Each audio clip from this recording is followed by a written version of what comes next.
Morning. I had a really good night's sleep in there. It's early, it's 5 o'clock I've set the alarm for, so it's a struggle to get up. There was a really nice breeze being up high and the tent is bone dry, whereas the other two sites I stayed at, they were low down in the valleys and it was just soaking wet because of the dew and condensation. But there were my neighbours in the night that said hello every now and then. But once I was asleep, that was it. But oh, my feet are mullered from yesterday. I have to take some painkillers. Mind you, it's just early morning, but look at this. Wow. I should have stuck my tent here. I didn't know the sunrise was going to be there. Wow. Look at that. That is lovely. And there's an inversion again. See the mist?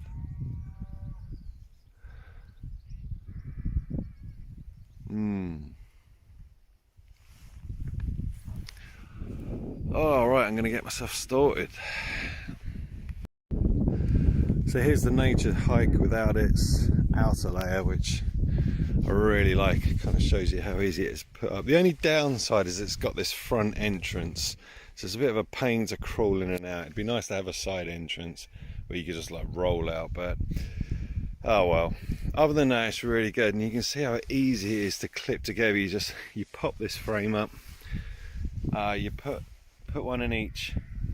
There's a ringlet here. You have to be careful because when you take it out, this thing like springs out and can whip you in the face. But it's really sturdy and solid. I mean, I could have slept just like this last night actually, which would have been really nice. But yeah, that frame is really, really solid and it folds up really easy. It's all got like elastic ties built into each rod, so it's all in one really. Yeah, and there's plenty of room. For my lovely Nemo tent set, it's so comfortable and it's quiet as well, and it's pretty well insulated. I mean, I wouldn't want to sleep in the Himalayas with it, but yeah, it's like really light and really, really comfortable and not noisy. And another good thing as well, which I really like, I'm gonna lay on it in a sec to dump it out, but when you pop this valve, it dumps air really quick. So I'm laying on it now, so my body weight is on it, and when you pop the bottom one,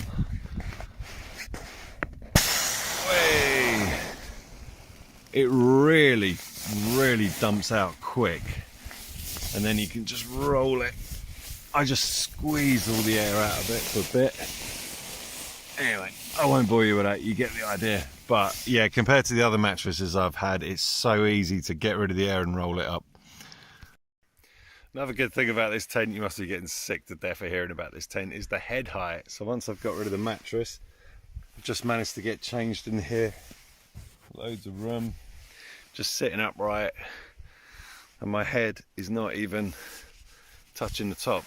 So it's really, really good to get changed in. Oh, look, a mess, man. Oh, yeah. I'm going to show you one more thing about this tent.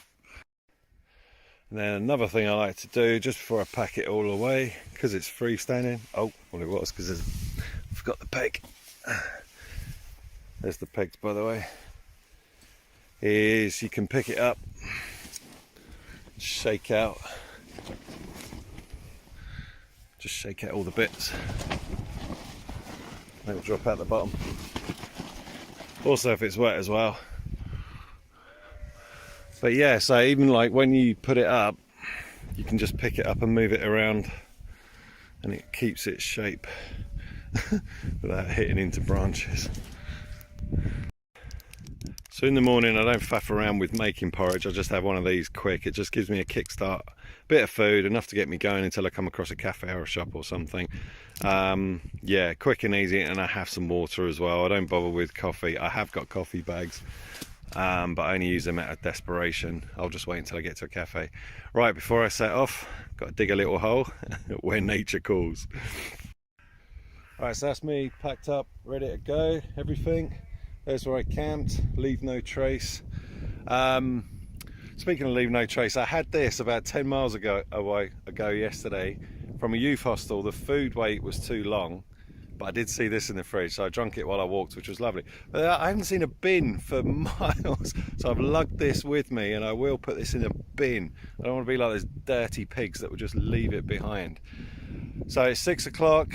I think I'm about 25 miles away from the end, and the weather is supposed to be horrible later, but it's a lot better now.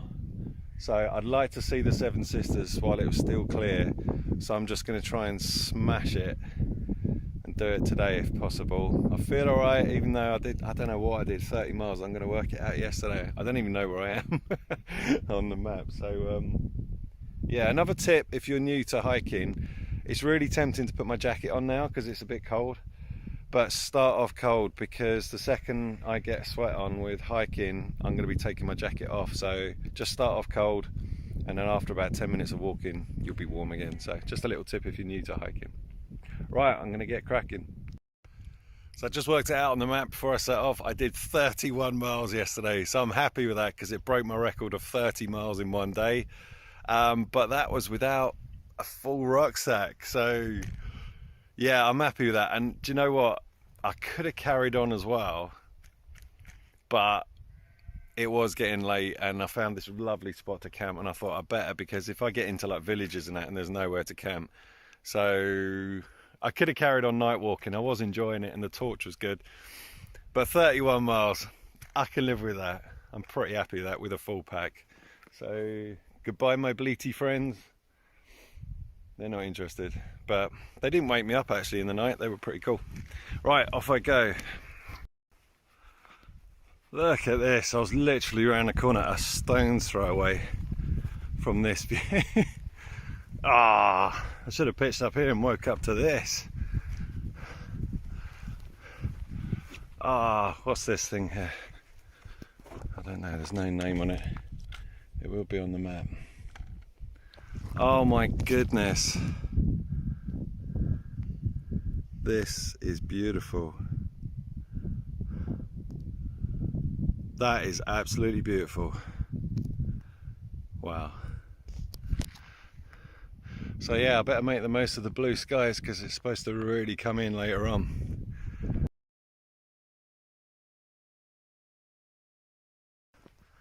I'm so glad I got up at 5. I set the alarm for 5 and I nearly rolled over and went back to sleep, but I got up and I'm so glad I did, because this is stunning. It's absolutely beautiful. The sunrise, everything looks fantastic. The rolling hills. I missed a lot of this last night because it was dark, so oh well. But it's just beautiful. I'm rubbish at getting up early actually, but as soon as I saw that sunrise, when I poked my head out of the tent, I jumped up.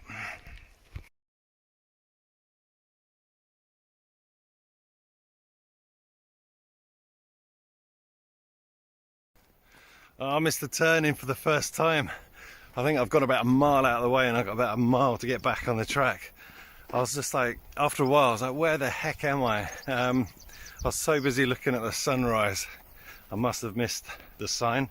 I think you kind of get a bit too comfortable with the signs. They're everywhere and they're so well marked out, and then I got a little bit complacent and I had to ask a chap at this stable, like, excuse me, where am I on the map? So I've got to walk all the way back in like a big triangle to get back on the trail. So yeah, don't get too comfortable with those signs. They can bite you from time to time if you don't pay attention. Well, that was a massive mistake that cost me about an hour and some pretty steep hills. I'm back on the trail fortunately, but I camped up there somewhere and all I had to do was come down this bit. And I've missed the turning and I've gone all the way down right over there. And the reason I couldn't find where I was because it was nearly way off the map. They were like, you're miles away. So I've had to come back all down those woods, through fields, up through this field. I wonder if, because it was dark last night, I missed the turning over there somewhere. And I was so consumed with that amazing sunrise, I just kept walking. I could have been having breakfast by now. Anyway, so I'm back on the trail, thank goodness, and it is lovely. Look at this, and the sun is still out. Oh yeah, I've wasted an hour, probably another 3 miles, it feels like it. I'll check on the map later. So I've just walked up this hill there. I don't know if you can see over there, it's near the garage. That's the road where those, oh, I was focusing on my finger, those buildings there. There's a garage on the opposite side of the road, so there's two. I went to the one further along, you can't see it. But there's a burger van first, so I beasted up on a massive breakfast roll up. It was huge, it was like my forearm, it was colossal. And I had a Coca-Cola there. Also, there's a petrol station along there as well. I bought a Costa from there and some sort of snacks for later because I wanted to use their disabled toilet to like have a wash, clean my teeth properly, freshen up, and I filled up my water bottles from the tap as well, so a little bit cheeky, but I did buy some stuff there. But when you leave the garages and cross the road, it's quite a steep, long hill up here, but I have eaten, so I'm alright now. So that's where I camped, somewhere up there last night. I should have come down this way, but I ended up going all the way down here and back on myself, so what a nightmare. But I've had some food, I had a chat with my mind, and I feel a lot better now, because I was a little bit demoralised, but if you power on, you feel better soon afterwards.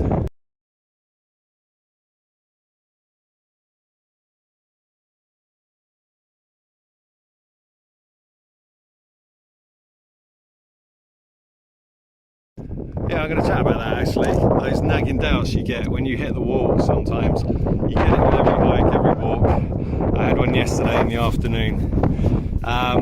Just power through, just stop and have a break if you want, have whatever helps, a coffee, a water, snack or whatever. Just sit down for a bit or just keep going and have a chat with your head. Because you always get these nagging doubts sometimes, I do anyway. You get this wall that's sort of like, oh, just stop, this is, you know, my feet hurt, my knees hurt, my ankles hurt, just stop, get the bus, get a taxi. And you sort of want to bail sometimes, but I get it on every hike, and I think a lot of others do as well. Just keep going, even if you have to stop for a bit and ride through it, and then literally about an hour or half an hour later you feel better. I did this ages ago, I regret it so much on Dartmoor. I hit the wall, I had a rubbish night with torrential rain and mist and fog, everything was wet and damp. I took the wrong turn, I was walking through muddy bog, and I was so demoralised, and I really was at a low place. And then some friends of mine text me saying, oh, we're a mile down the road at Fenworthy Reservoir, do you want a picnic? And when I got there, I was so demoralised, and they were about to leave. I just said, oh, could you take me back home please? And I jumped in their car, and then literally that afternoon on the way home I thought, what have I done? What an idiot, I should have just powered through. Because I listened to that nagging doubt in your head. So just ignore it, because your brain, that little voice will tell you to stop. When you've got blisters and when you're aching, or when you think, oh, I've got another 10, I've got another 15 miles to go, like, just stop and have a chat with yourself. Power up on whatever works for you. For me, it's like have a coffee or whatever, some food, a snack bar, whatever. Just sit and talk to yourself for a bit and get through that wall, because you will. And if you have blisters, take some paracetamol or something. But yeah, every day you kind of hit a wall where you're like, oh, I just want to quit now, I've had enough. And you see like bus stops and things like that. Oh, I could just get the bus. But don't do it, just power through. And that Dartmoor one, I'm going to go back and finish it, because I completely wussed out. If that couple weren't there, some friends of mine, I would have carried on, I would have had no choice. But I just saw an easy option to get out at my lowest ebb, and I regret it. So yeah, just ignore those doubts in your head and power on, okay? Unless you like break your ankles. Yeah, they will go. Just soldier through, you'll feel a lot better a little while after. So that's my little lecture over.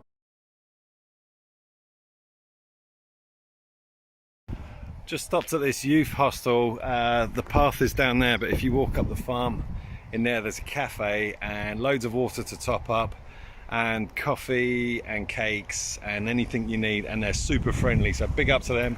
Thank you very much. Make sure you stop there.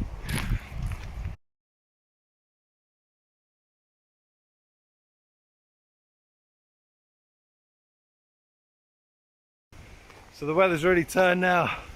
I'm behind these trees, so it's giving me a bit of rest from the wind, but the rain is coming in sideways. It's just grey and bleak and horrible, and I'm on the last stretch, so I don't think I'm going to have a very picturesque time at the Seven Sisters. Oh well. I've got these quick dry shirts. I've got a waterproof jacket as well if it gets really bad, but yeah, so a miserable end to this by the looks of it. I'm hoping to get to Eastbourne tonight. I'm just going to keep cracking on and smash these Seven Sisters because they're supposed to be quite hilly. So it's going to be, I'm not looking forward to it, especially as it's not very picturesque at the moment. There, oh well. So I've just left Alfrington, I think. Really lovely little village, but I didn't really have a chance to stop. I just dived in a pub quick. I had a pint of blackcurrant lemonade, which was very refreshing, and used the toilet, and I'm off again. It's actually stopped raining now, which is good. So I've got 10 miles to do. Let's hope it eases off a bit. And I'm drying already. This Crag Hopper shirt and these Montane trousers, they dry really quick, which is good. So yeah, 10 miles left. Oh, look at these little baby swans, or cygnets, I think.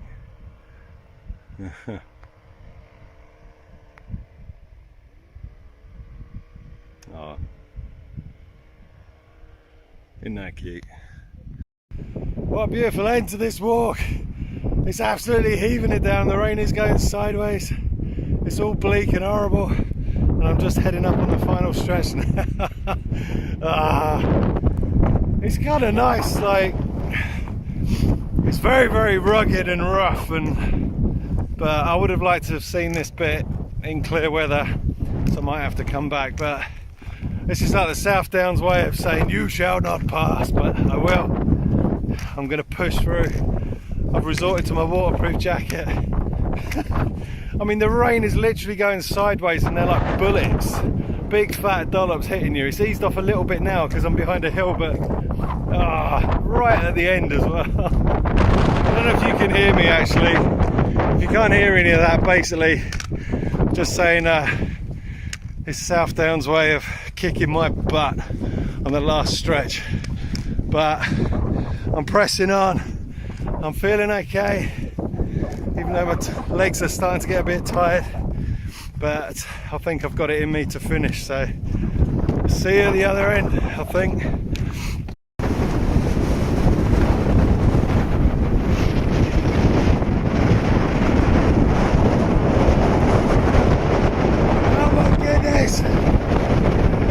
It is crazy!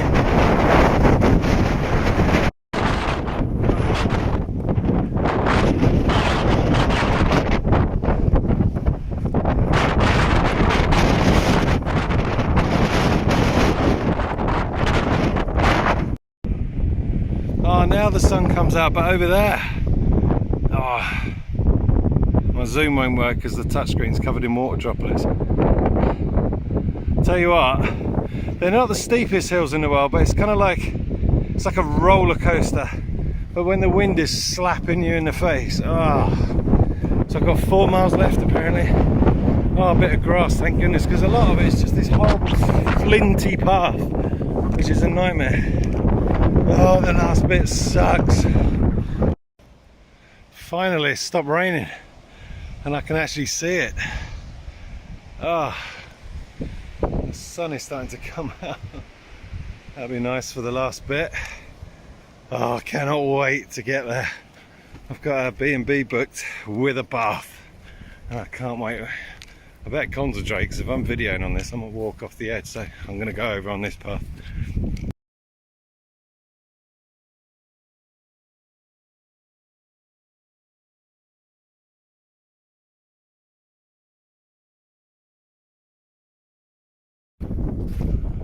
There's Eastbourne down there. I think the lens is a bit fogged up from the rain. Oh, thank goodness. I'm starving. I'm gonna be honest, that last bit was demoralising.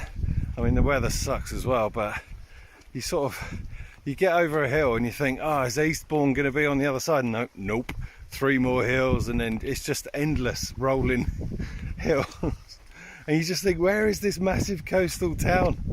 Oh my goodness. And then you go past the Beachy Head pub, big place.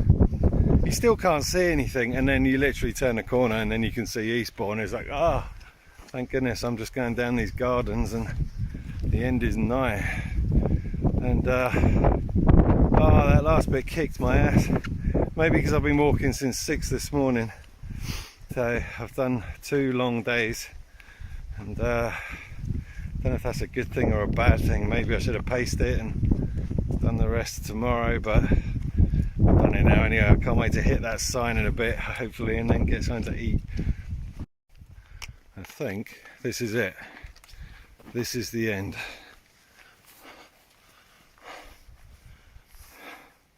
Yep. Thank goodness for that.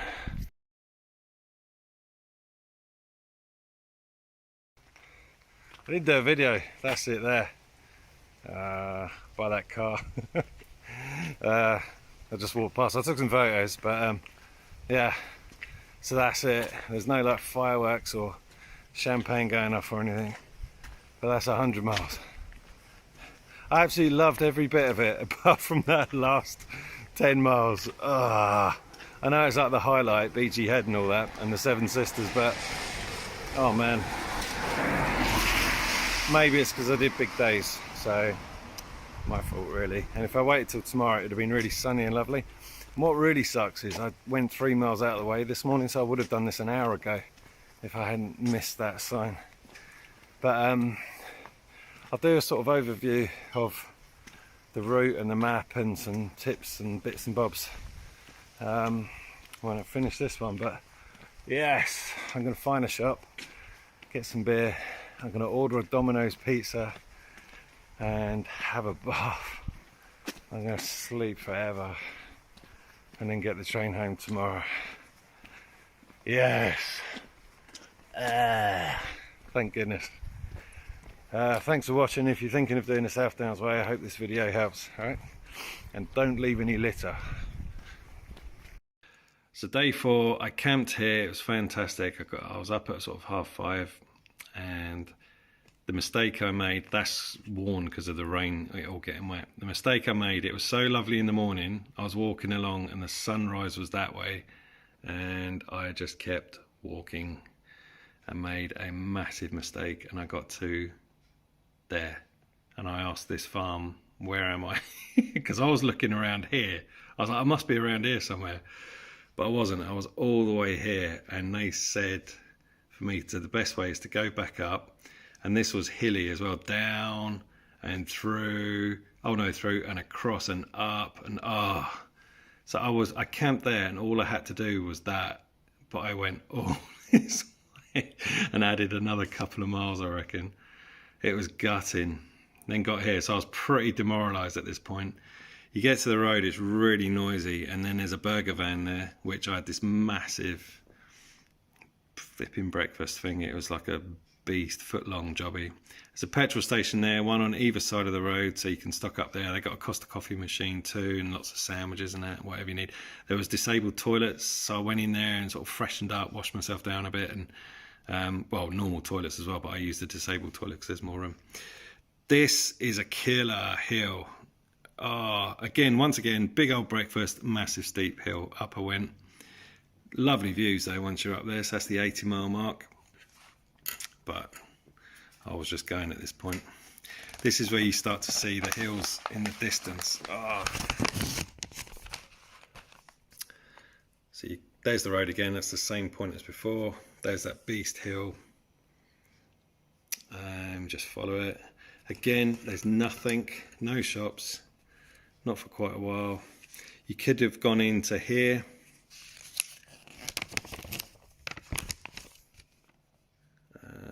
Water source there. Across the river, and then there's, I think that's the hostel, which was really good, yeah. With the cafe, that was really good. I've written possible wild camp there because there's just so many places you think, oh, I could camp here. And then I just steamed it and off I went. Sorry, pages stuck together. Again, no shops, no cafes, no nothing. Alfrinston. This was a lovely, lovely village, and there's a couple of pubs in there and shops if you needed it. So I went in and had a quick blackcurrant lemonade and used the toilet, but it was getting late and I wanted to hit the end post, so I didn't stay there. But Alfrinston was a lovely little place. Now there's two routes here, one for cyclists and walkers, but I wanted to do the routes for walkers, which I kind of regret. But at least I got to see the Seven Sisters. So this you have to turn 2 pages, because that one is the cyclist route, which I didn't want. And this is the walkers route. And this is where hell began. So you go through this forest, and at this point it started tipping down. Then you get to these sort of marshes sort of thing, you'll see that, and there's a water source there as well by the little buildings. And then from here to Eastbourne was hell. The weather came in brutal, absolutely brutal, and then along the Seven Sisters, off you go, and it just never ends, just rolling hill after hill after hill. If it was sunny, it would have been nice with the scenery, but it was, I could barely see anything. Just up and down, up and down, up and down. Absolutely horrendous. And then when you get to about here, see, even at this point, you still can't see anything. You're like, where's Eastbourne? Is this ever going to end? And then there's a pub there, a big pub called the Beachy Head Pub. As soon as you get around that corner, you can see Eastbourne, and you're like, oh, thank goodness. And you go through this little park, and you get to the bottom there where the cyclists route meets, and there's the little sign there. And I stayed along here somewhere in a hotel. So yeah, I hope that helps. I'm going to do a advice video as well on South Downs Way, especially when it comes to food and water. So cool, hope this helps.